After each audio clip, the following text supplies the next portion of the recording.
Apa cerita dengan BMF?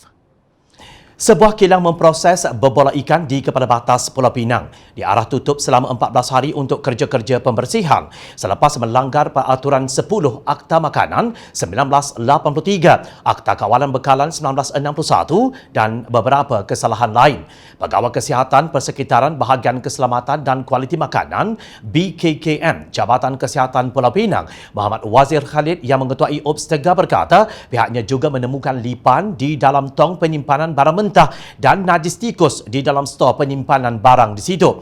Walaupun produk yang dihasilkan itu tidak halal, kami bertanggungjawab untuk menjaga hak dan kebajikan masyarakat bukan Islam dalam membeli makanan yang selamat dan bersih. Ketika serbuan, kami dapati proses penghasilan produk di atas lantai dipenuhi dengan lalat dan lipas kerana tidak tertutup. Kami risau berlaku keracunan makanan, katanya, seperti dipetik bernama 8 Februari lalu.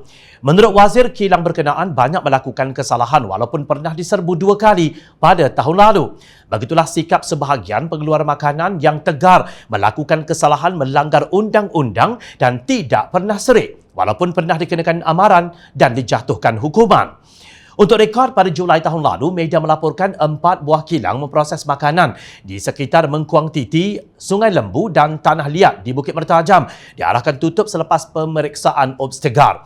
Difahamkan, kilang terbabit telah beroperasi selama 50 tahun. Sudah tentu pemiliknya sudah menjadi kaya raya. Mustahil mereka tidak mampu mengeluarkan sedikit modal untuk menambah baik keadaan kilang itu. Maknanya, telah 50 tahun orang ramai disumbat dengan makanan yang kotor dan mungkin mengandungi racun. Punca masalahnya di mana?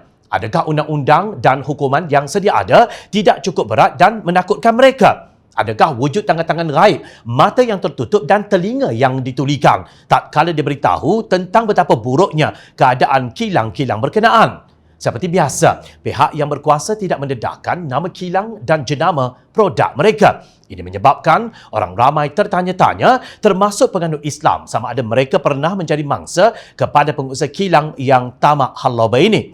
Di sebalik misteri kilang memproses makanan yang tidak peduli kepada aspek kesihatan dan memperlekeh undang-undang negara, wujud satu isu lain yang ingin disembunyikan. Isu itu bernama Kempen Buy Muslim First atau BMF yang kini sudah menjadi Buy Mercedes First.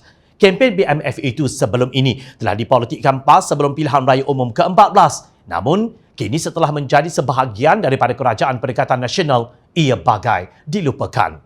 Menurut Ahli Jawatan Kuasa Amanah Nasional Muhammad Faiz Fazil, daripada RM275 bilion nilai pakej rangsangan ekonomi atau PRE yang diumumkan bawah Perikatan Nasional tidak dibentangkan nilai yang telah diperuntukkan untuk kempen BMF bagi mengukuhkan daya saing perniagaan Muslim Bumi Putra.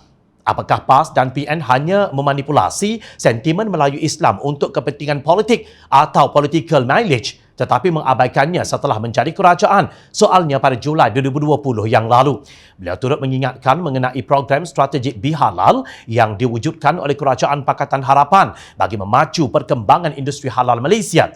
Strategi yang dirintis oleh Datuk Seri Dr. Mujahid Yusof meletakkan keperluan menjadikan halal sebagai penanda arah sesuatu produk. Justru, ia memberikan penekanan kepada perkembangan industri produk halal yang amat penting untuk sosioekonomi orang Melayu Islam.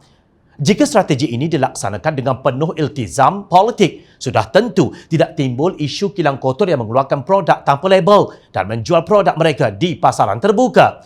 Rakyat Malaysia tidak kira apa bangsanya dan agamanya, sudah tentu mahu kepada produk makanan yang tidak tercemar dengan benda asing yang boleh mendatangkan penyakit. Berfikirlah demi rakyat, bukan demi politik semata-mata.